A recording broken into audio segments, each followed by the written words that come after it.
Here we go.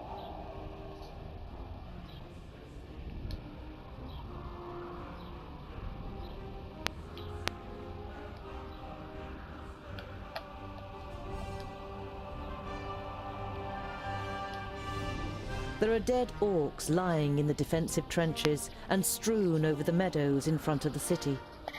Some of the locals are busy throwing the bodies on pyres, while others repair the minor damage done to the city wall.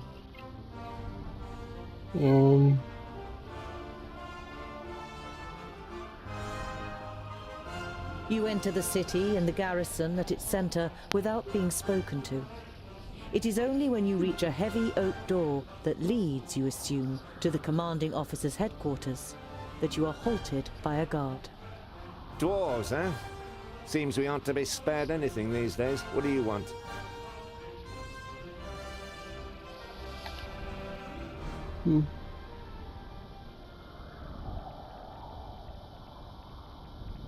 I must speak with your commander. Commander Valor doesn't have time. He's still very busy dealing with the aftermath of the orc attack. Will tell. There is no time. Let me see the commander immediately. The guard looks at you, bewildered. Then his expression darkens. You really want to take us on in our own stronghold? Sure, why not? No, forgive me. You are not our enemies, the orcs are.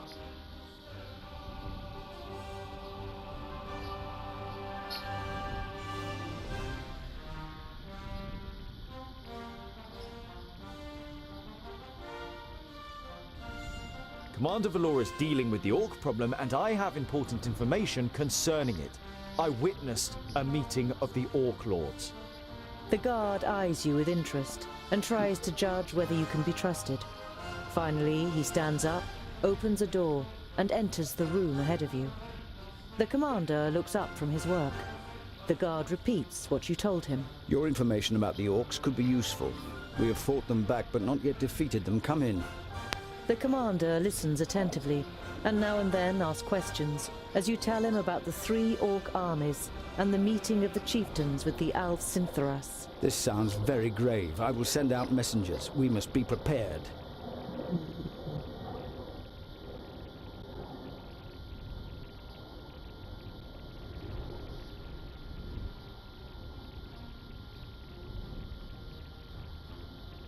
The orc army that attacked you was able to escape. What was left of it? They headed south. Unfortunately, I can't send anyone after them until the damage to the wall is repaired. The commander looks at you with a disgruntled expression.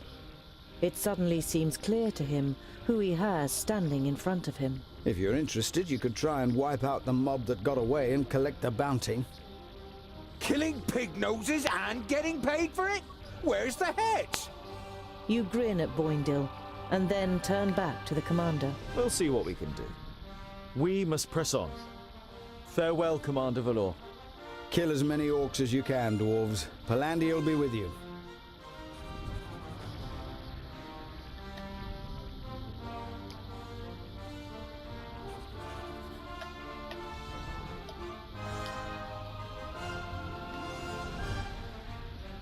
You approach Scalebrook through its expansive fields and spot smoke rising up into the sky. A short while later, you can hear the cries of battle, and finally you can smell the tallow on the orc's armor. Scalebrook is at war.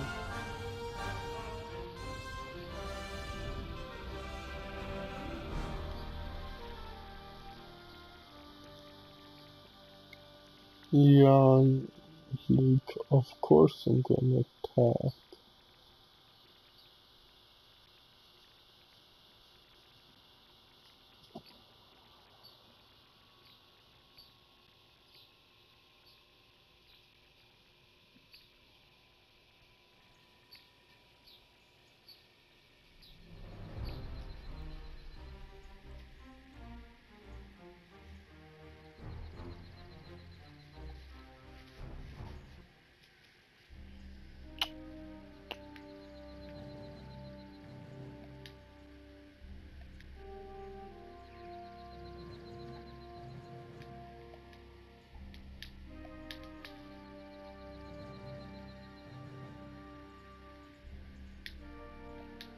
Quick, we have to help those people.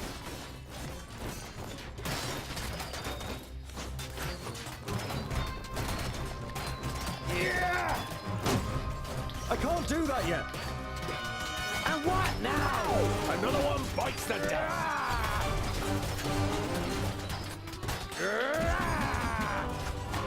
Huh?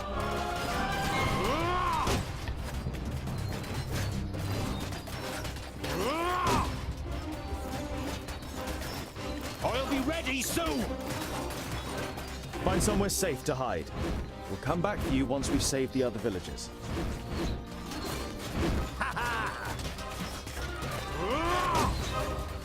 Don't rush me.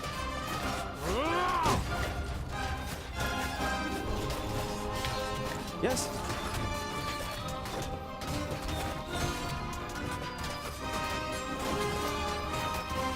On my way.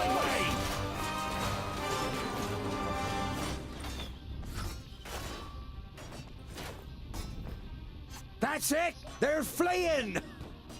I don't think so, they're just rallying! And that's what we should do too. Come on. Thank you so much. You saved us. Not yet. The orcs are rallying. You must join us. But we can't. You must. Here they come.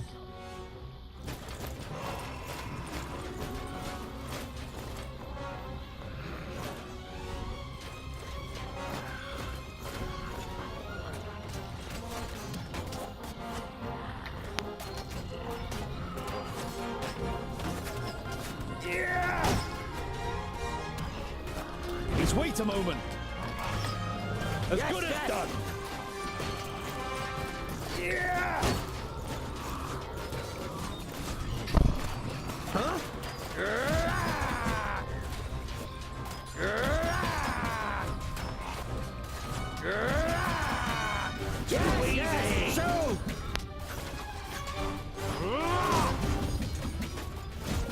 Pow! Another one bites the dust.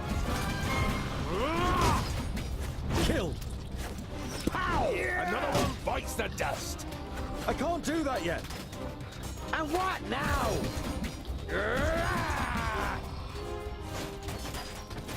Yes?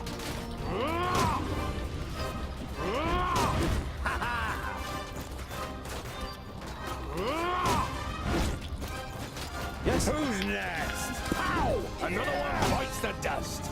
He hardly put up a fight. Please wait a moment. What is it? And again.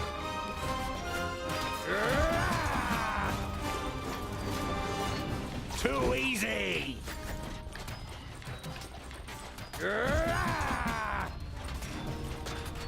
Huh?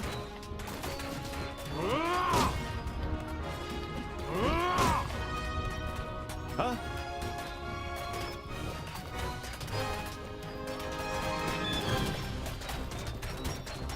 Hmm.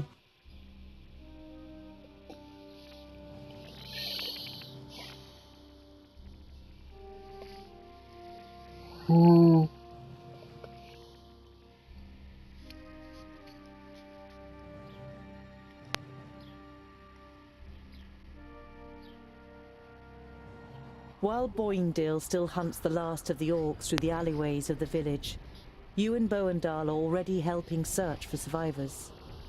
Various villagers, all with shocked, ashen faces, come and thank you for saving them. A middle-aged man nervously steps from one foot to the other and tries to force a smile. My father, the village elder, he is dead. I think I must follow in his footsteps, so I thank you in the name of Scalebrook. He left behind some gold as a dowry for my sister. She's... The man bows his head, produces a leather pouch, and kneads it with trembling hands. If only you'd come earlier.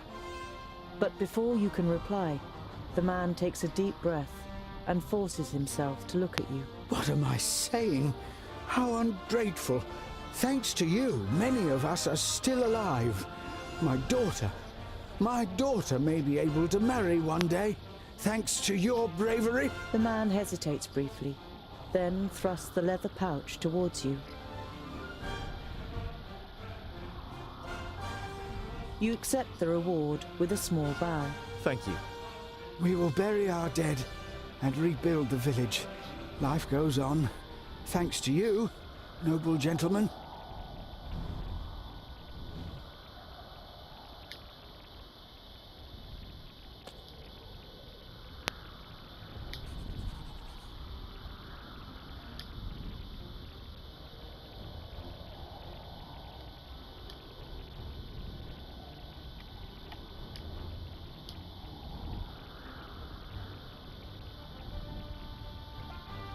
By the evening campfire, Boindil rummages around in his rucksack and pulls out a cheese wrapped in a cloth.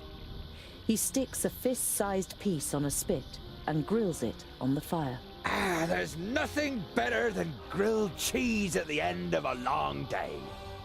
The smell it gives off makes you hold your breath. Oh, it smells like my socks after weeks of marching in my boots. Oh, picky, are you? Hardly surprising, considering you were brought up by humans. It's ruined your taste. Boindil holds the stinky cheese at the end of the stick under your nose. Eat, and stop complaining. You pull the warm piece of cheese from the stick. It tastes dreadful. Your fingers will smell of it for the next few days, and probably your mouth will too.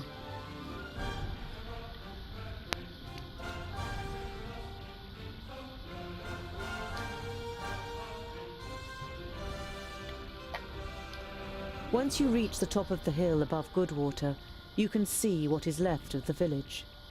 The sea of red roof tiles has given way to a forest of burnt black ruins.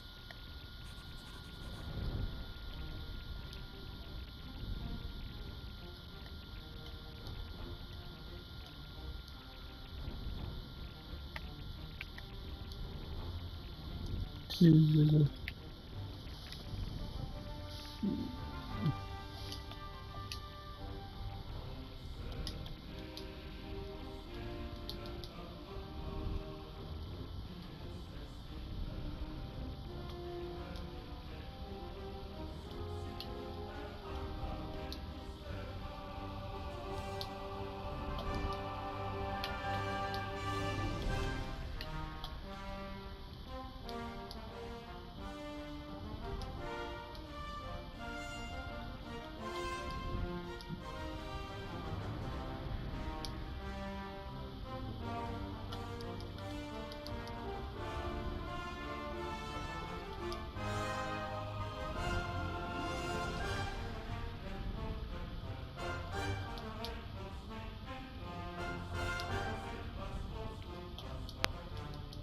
I was trying to go towards that one, Traces of the attack on Steepleton can still be roof seen, where I but the couldn't repair find the work is coming path. on well.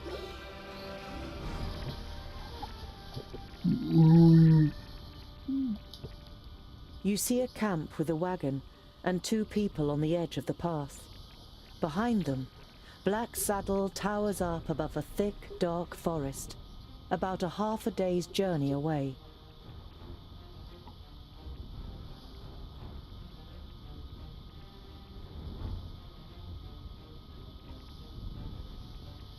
You don't want to give them a shock, so you address them while you're still a distance away. Hello, friends.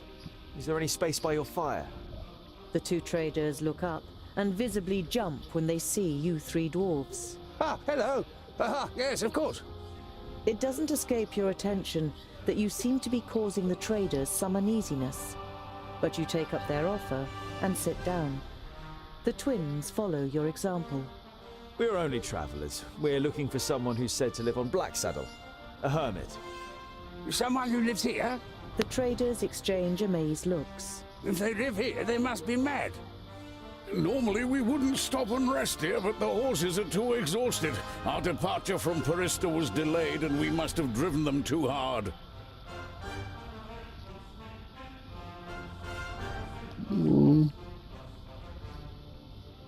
You come from Parista? How are things there? No news to speak of, I'd say. Well, except for Nudin the Knowledge Lusty. You know Nudin the Knowledge Lusty. Lot Yonan introduced him to you many years ago during a visit. What about him?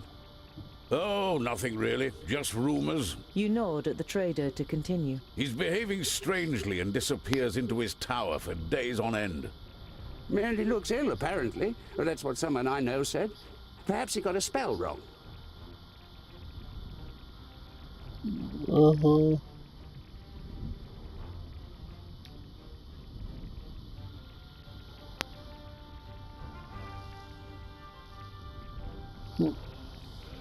Show me what you had said.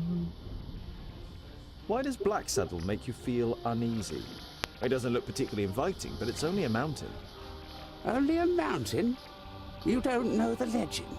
The trader looks at you and the twins for affirmation, but you all shake your heads. Blacksaddle was once known as Cloudpiercer, and it towered up into the heavens, the upper slopes of pure gold and the summit covered in snow. The humans wanted to attain this wealth, but the smooth slopes and the dazzling summit made the climb impossible. They called on the Dwarves to help them. They were able to tunnel up through Cloudpiercer to the top, but they hollowed it out and carried away the gold.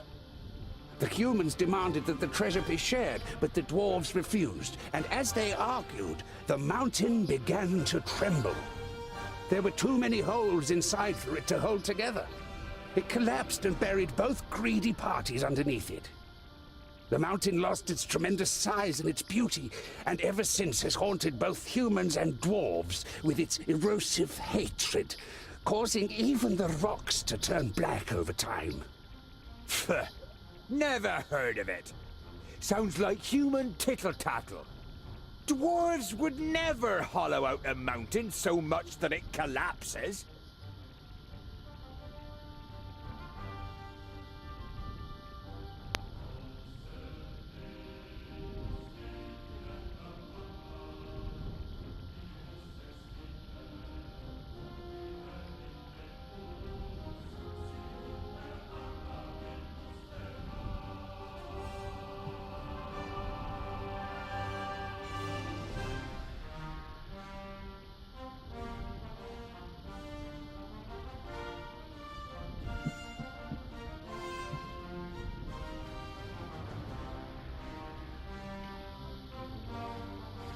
Oh shoot.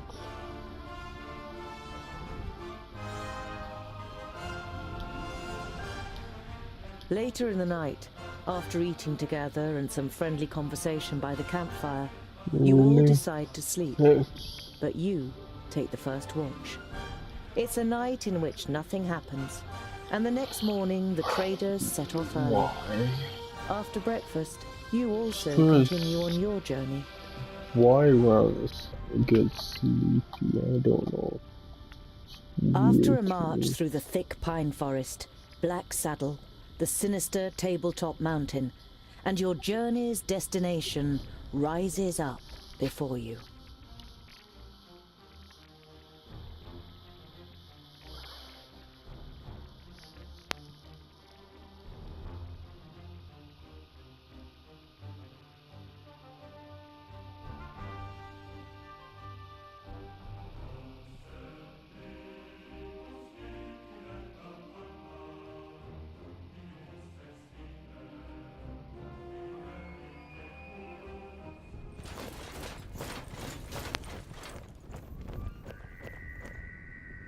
Are you sure that the Famulus lives here?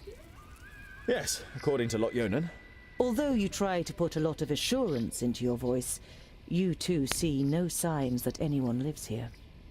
No castle, no tunnel, no camp. There's nothing here but mountain. Then we'll have to take a closer look. You do that, scholar.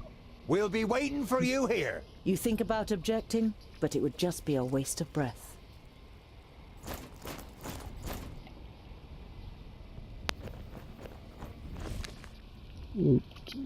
Press the touchpad by accident. Yeah. Okay, why am I busy?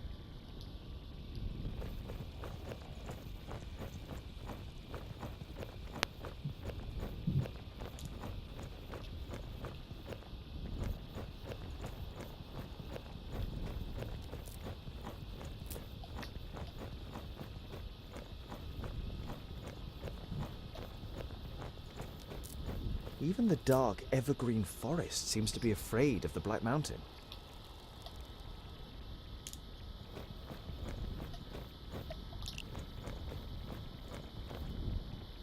Found anything? A hidden camp?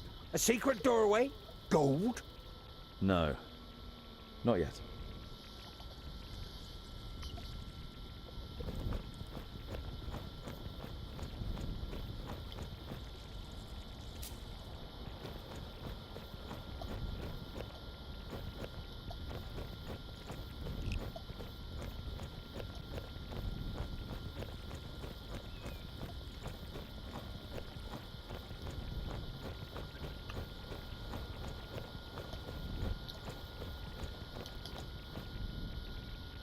I can only climb a little way here.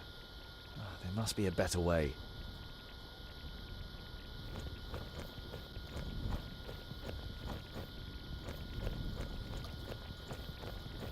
Yeah, seeking knowledge at Alum Venture Origins is a surprisingly longer game than I thought. Not surprisingly, but a longer game than I thought. Found anything? A hidden camp? No. Jesus.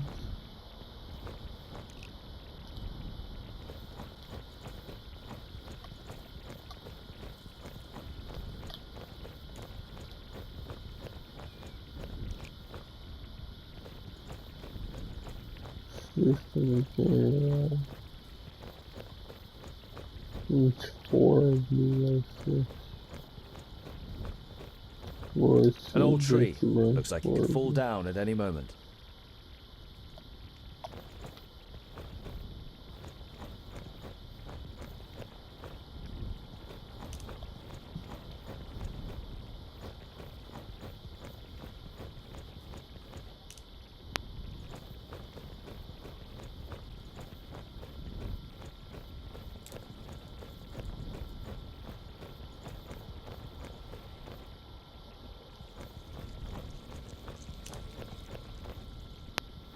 Okay, this is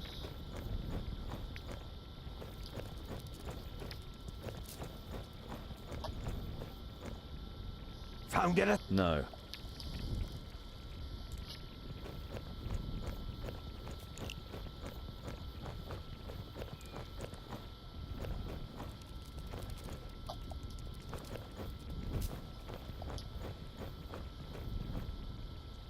Found anything? No.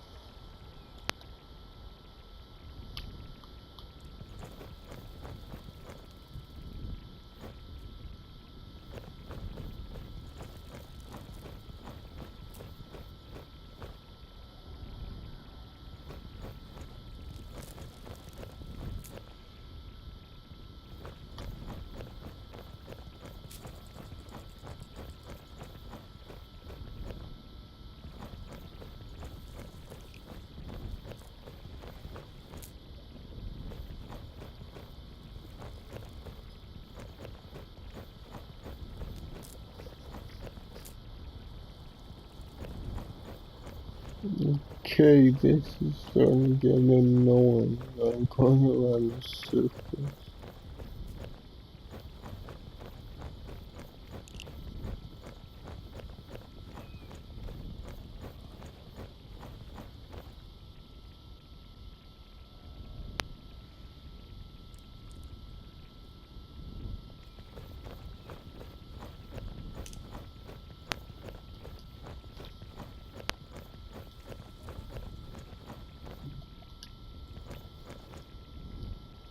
There we go.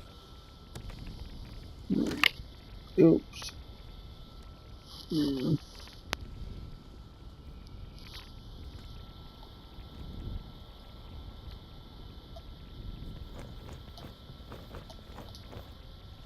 I should be able to get up here.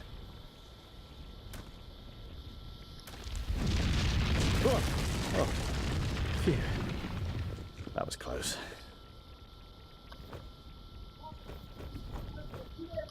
Too steep. I can't get a grip anywhere. hope this is all worth it. Okay.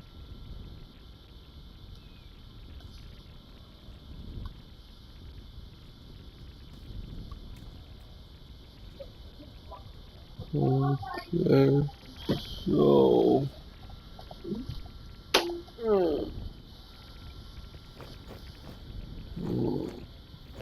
okay, so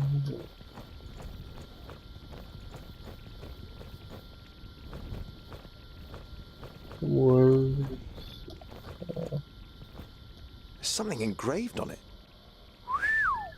You realize with surprise that they are runes in the Dwarven language.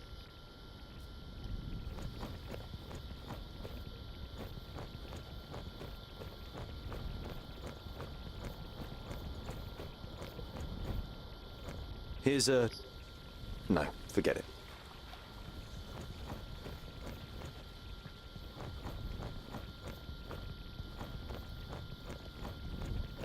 I should have a look around here first before I climb down again.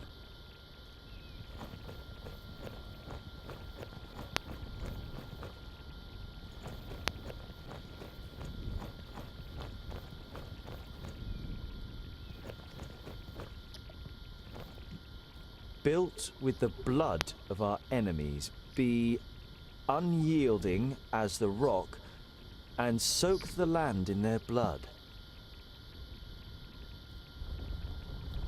Huh?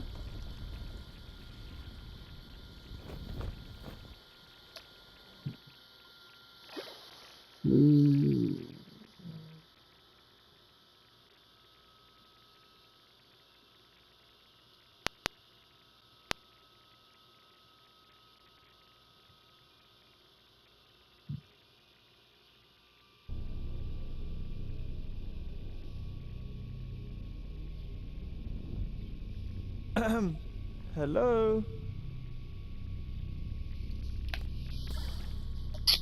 Jesus, it's not dark in here now.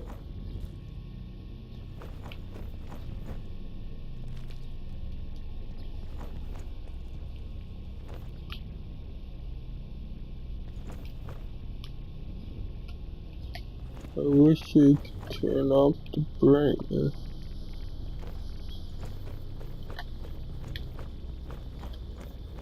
Or something. Maybe go in first person.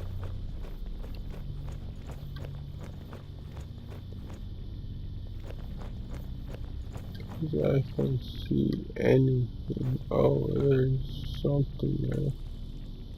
How do I get to it though?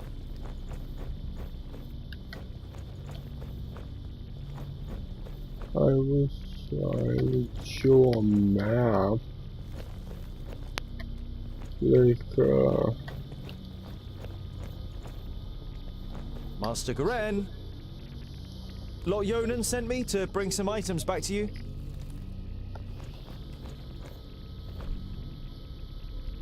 My inquiries are almost at an end.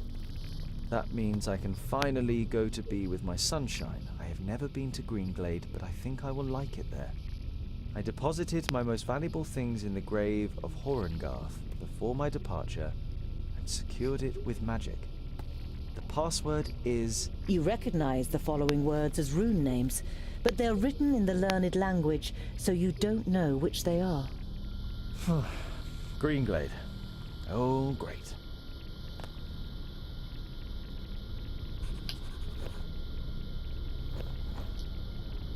Useful.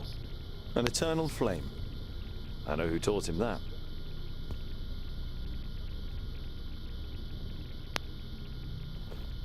You see sketches and notes on the architectural features, statues and wall reliefs.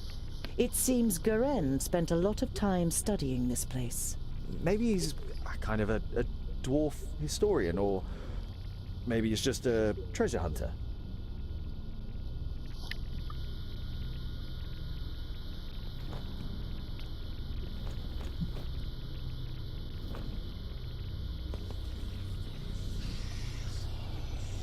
Hello? Is anyone there?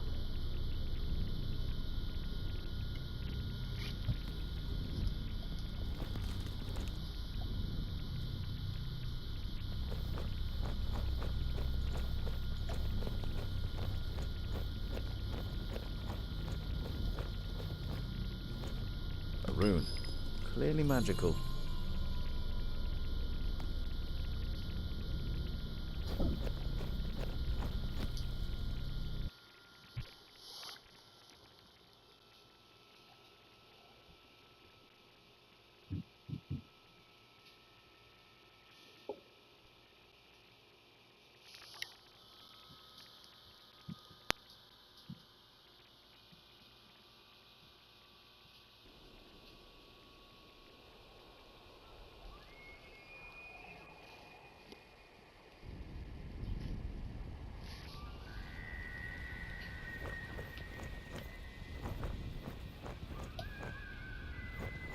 Mm.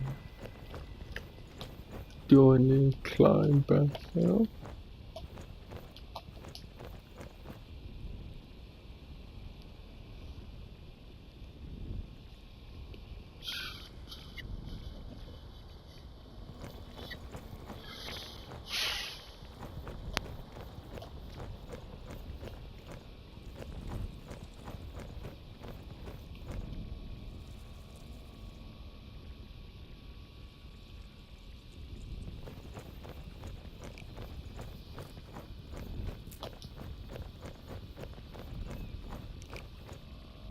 So, Scholar, what are the results of your inquiries? There is an abandoned fortress in the mountain, and I think it belonged to the Thirdlings. Boindill's eyes narrow. The blasted dwarf killers! A Thirdling fortress? Here? In the middle of Girdlegard? We must let High King Gundrabur know about this. The fortress has been long abandoned by the looks of it. Anyway, I can't go to Ogre's death until I have completed my quest. Goren is in Greenglade. Huh. The High King. Why do you want to bring me to him? All right then. It's about the choice of the new High King. Gandagar, the King of the Fourthlings, is with his entourage in Ogre's death and is supposed to ascend the throne. But our acting High King Gundrabur wants to prevent that from happening. He fears that Gandagar wishes to instigate a war against the elves. But what have I got to do with that? Boindill is about to say something, but is silenced by a nudge in the side from his brother. High King Gundrabur will explain everything when the time comes. You look distrustfully from one twin to the other.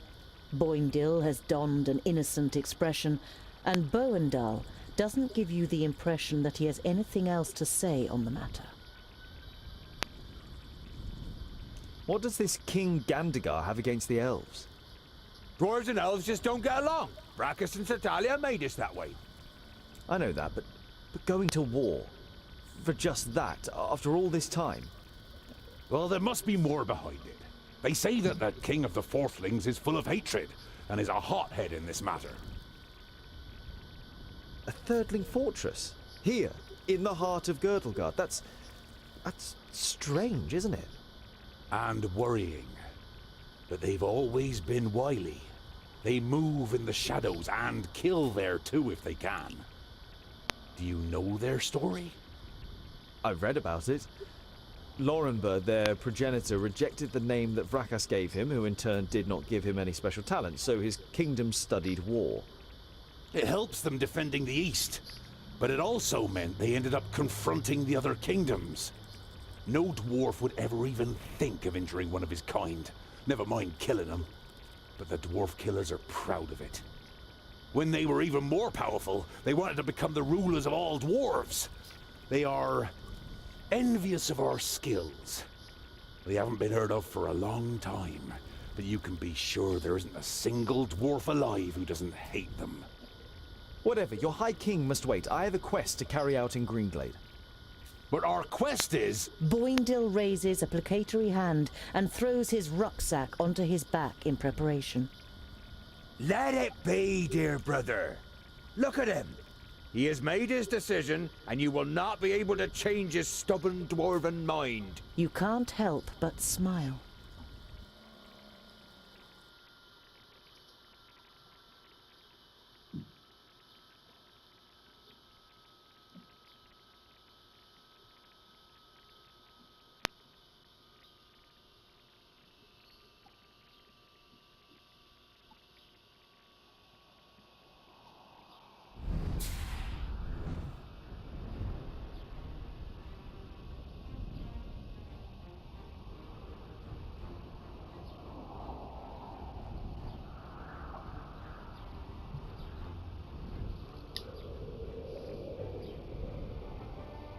I don't know. I should end it even though it's stupid because God, I'm so sleepy, man.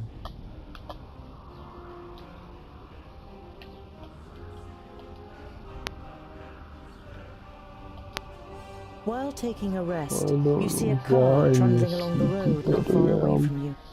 A young couple are sitting on the box seat, clearly in love and more interested in each other than the rest of the world around them. The sight reminds you of a long Just, unanswered question. So, I I probably was broke her the sword wondering, and what freaking. do female dwarves look like? Pretty. Very pretty. Uh-huh. You were expecting a little more information. Do they have beards? No, I would say it's more like fluff. Oh, very attractive. And what do they do? I mean, are they warriors too? In our kingdom, most take care of domestic life. They take the animals down to the meadows in the valleys, make sure the larders are full and that there's plenty of good beer, and make our clothes. It only ever causes problems when men and women stand shoulder to shoulder in battle. Some of them are talented stonemasons and smiths, and beware of insulting their skills. They are no less proud than we are.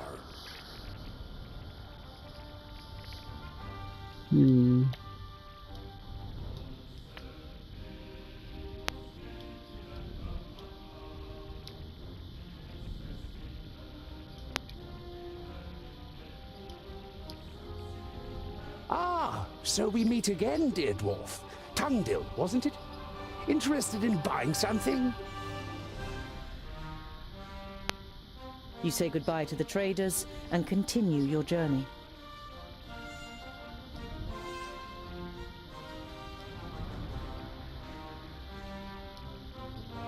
The closer you get to Parista, the livelier the streets become. Many of the large buildings in the city are even taller than the high city wall. But one building towers above them all, the palace. Its dome gleams white in the sun. It is the seat of the Council of Magi, and its central tower, which juts high into the sky, serves as a waypoint for travelers as far as 50 miles away. You reach the Council's palace, but are stopped in front of its gates by a guard. The Council of Magi is convened to take care of the perished land. They mustn't be disturbed. The perished land? You mean the barrier? Is there something wrong with it? The guard shrugs his shoulders. Won't be anything the Council can't sort out.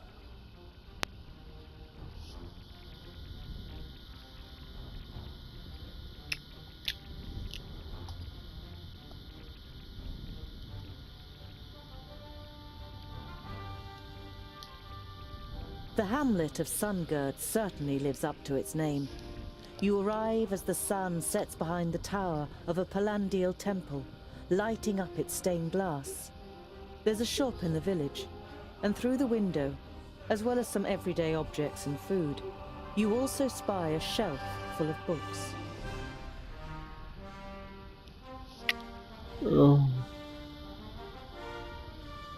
A small bell rings as you enter the shop. The twins look around, but seem rather disinterested, until they discover a couple of gemstones on display. On the wall to your left is the bookshelf you saw through the window. It's quite unusual for a village shop to sell books.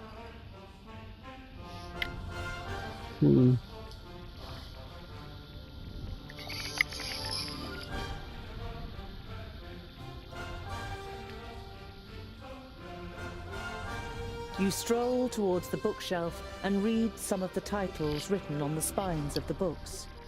You know many of the works from Lot Yonan's library. Oh, by fracas, look, dear brother! The scholar really is looking at books!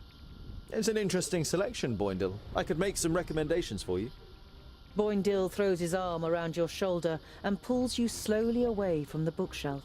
What if someone sees you? Here, this is more our kind of thing. You follow him reluctantly and are shown the selection of gemstones.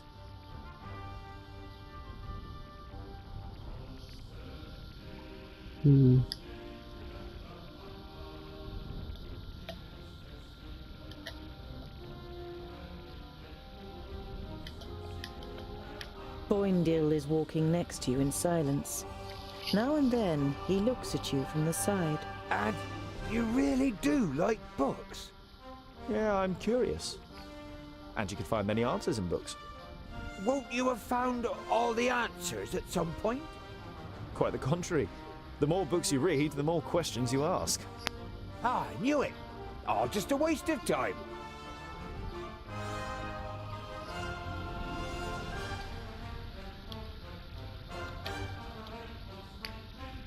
You approach the village and can tell even from far off that something isn't right. The smell of burnt wood and death is in the air.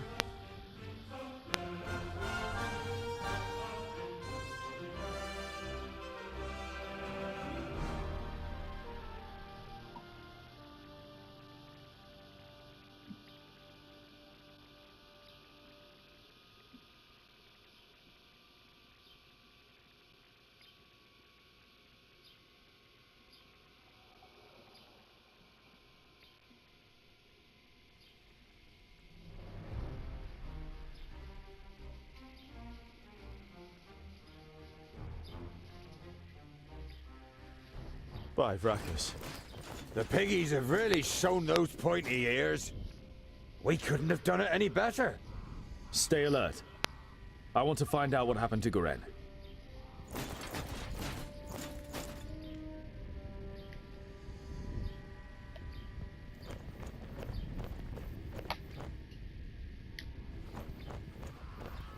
You have read about the elves and their buildings.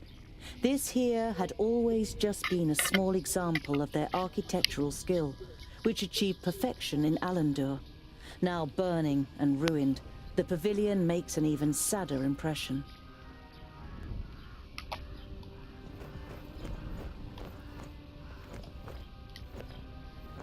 The hand that painted this picture was that of a master.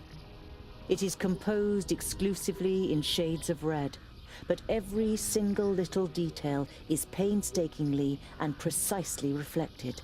Trees, the remains of buildings, bodies. You hesitate. This picture portrays the village in its state of ruin. Examining the canvas more closely, you realize that it is actually made of skin, and the red paint seems more than suspicious now.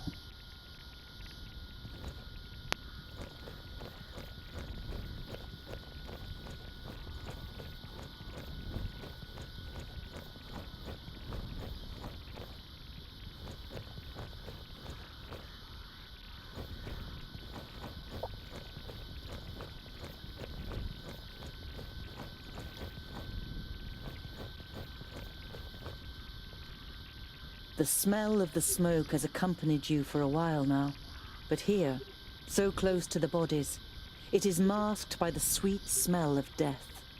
You have a bitter taste in your mouth and have to pull yourself together to avoid vomiting in disgust. I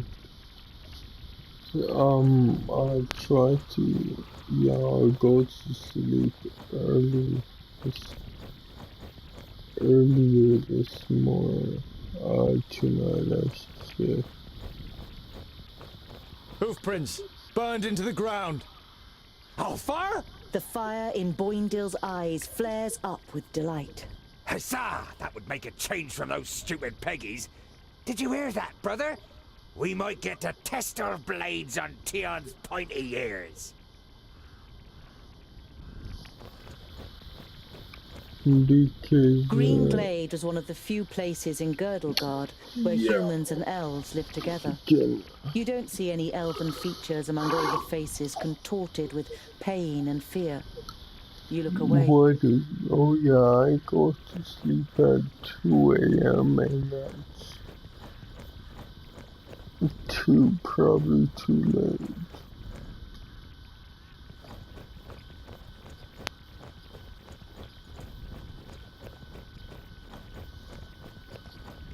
And it's like, I just don't drink any energy drinks or anything like that. The body of the man is riddled with arrows and is lying in a small patch of undamaged ground, while a sea of flames must have raged in a circle around him. The robes remind you of those of Lot Yonan's famuli. This, plus the fact that the man used magic, makes you quite sure that this is Garen.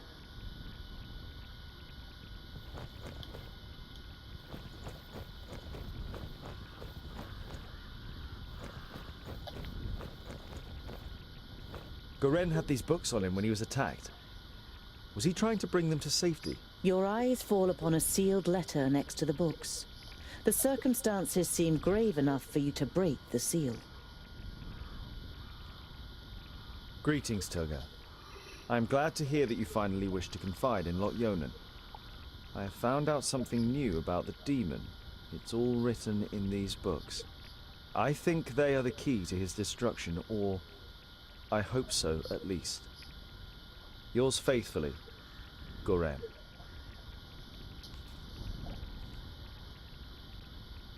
What demon are they talking about? You instinctively think about how the magical barrier is only a few days' march north of here, and beyond it, Varakas only knows what kind of creatures live in the Perish Land.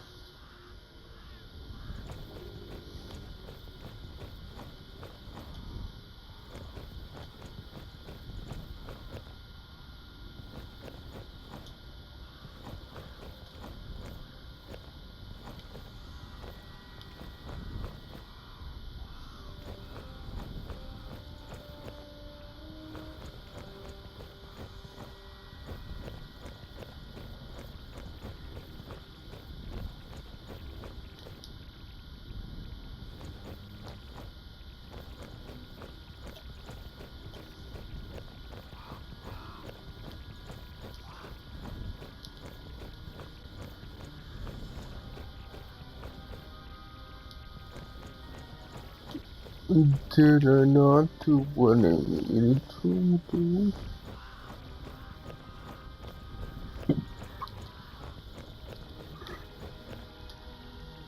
The elf maiden's graceful snow-white face still radiates beauty, in terrible contrast to the rest of her appearance. From the neck down, she is nothing more than a blood-red, damp and glistening skeleton. There are long nails sticking through her thin bones, and where her beautiful eyes once were, are now gaping black holes.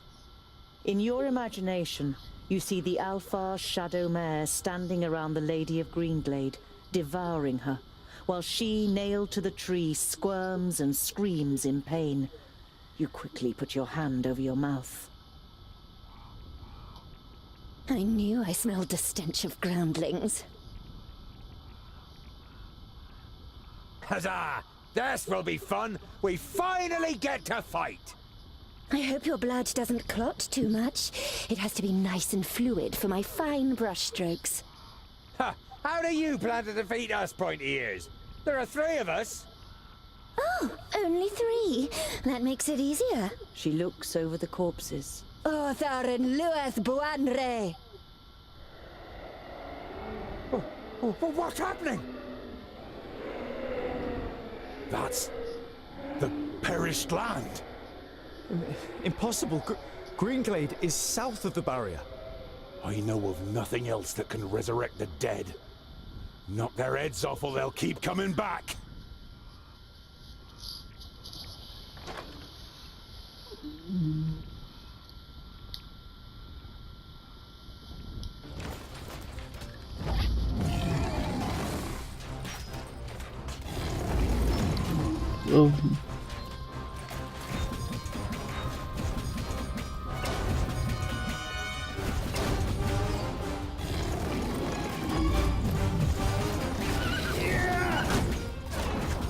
I can't do that yet. Yes?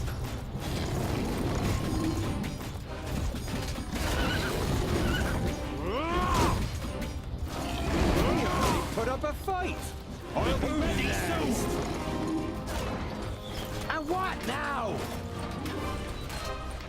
He hardly put up a fight! Vile creature!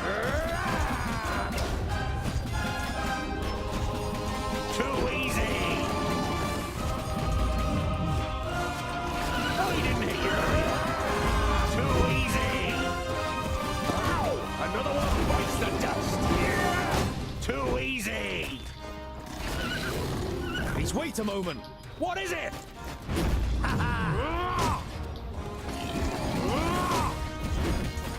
Huh? I didn't hit you very hard.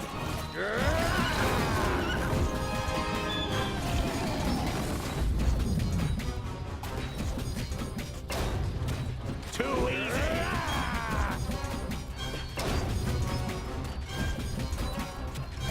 I didn't hit you very hard. Yes?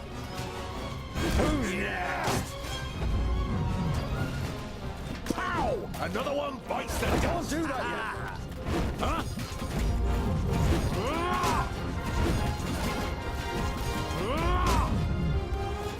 Don't rush me. Who's next? Too easy.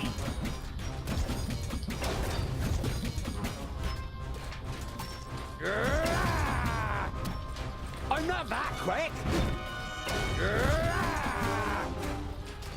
He hardly put up a fight. I didn't hit you very hard.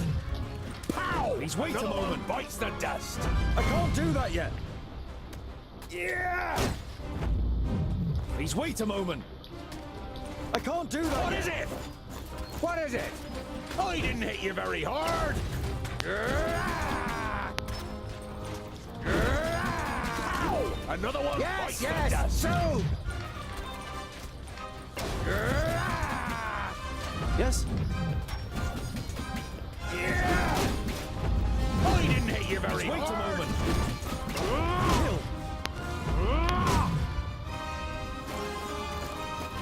I'll be ready soon. And what now? I'm not that quick. Yes, yes, soon. Huh? He hardly put up a fight. I can't do that yet. Huh? Don't rush me. What is it? And again. Too easy. Kill.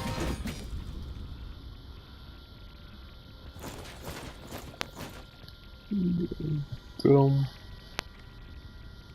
Dwarves, you protected the glade.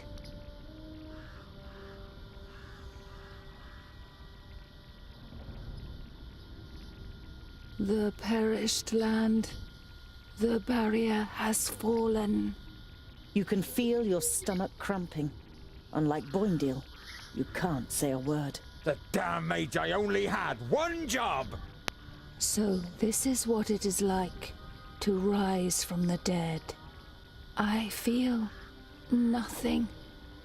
I am left with nothing. My love, my beauty, my home, and my forest. Everything has been taken from me. I beg you, have mercy and put an end to my suffering. Without even being able to look into her eyes, you recognize the sadness in the elf maiden's expression. The dignity that she must once have radiated can only be imagined in her current state.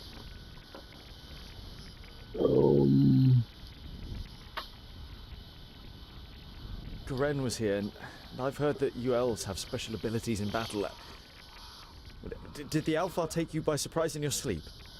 I felt her presence, but when I confronted the elf, she had already killed the first of us and resurrected the perished land. It fills humans and dwarves with a hatred for life. It turns you into beasts. They charge through the village like a fury, and everyone that they killed became one of theirs. If the perished land spreads further south, then Nodon won't need any orcs, ogres, or Alfar.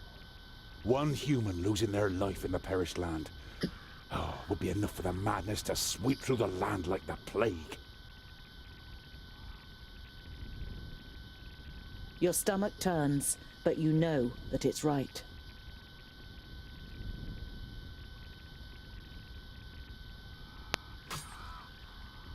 You've never seen the twins looking so serious.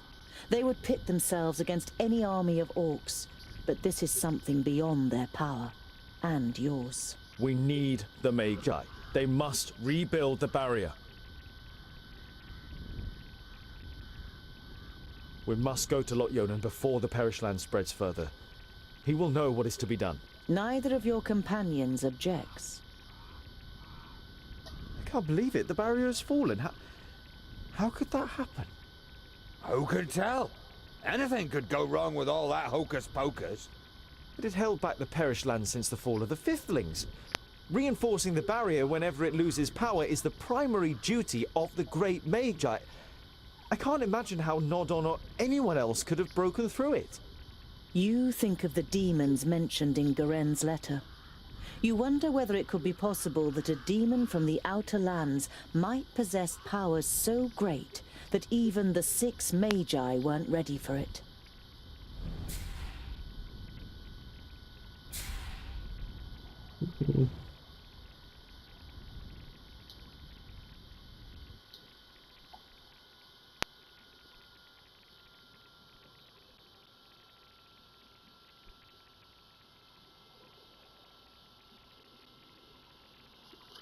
It's like I don't want my lid, but God in my time. That sucks. I'll end it here. Oh, hi. What is that? Ask me. I'll chase him. I